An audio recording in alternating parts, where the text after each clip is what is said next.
I've been involved in the Cartoon in the First World War project, and we've been trying to bring to a wider audience the cartoons produced by Joseph Morwood Staniforth, who was the cartoonist for the Western Mail and the News of the World right throughout the First World War.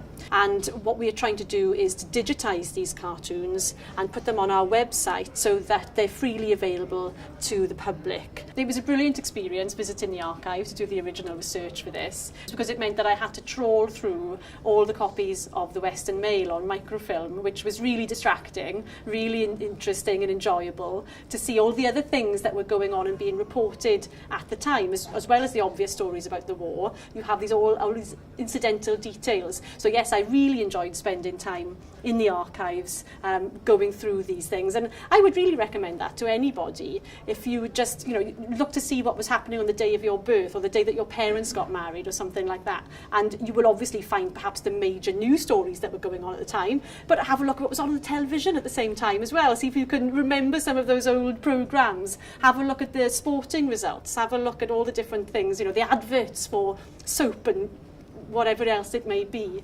You can really get yourself lost and immersed in a particular time. It takes you back down a little sort of rabbit hole into a particular era. It's immersive stuff.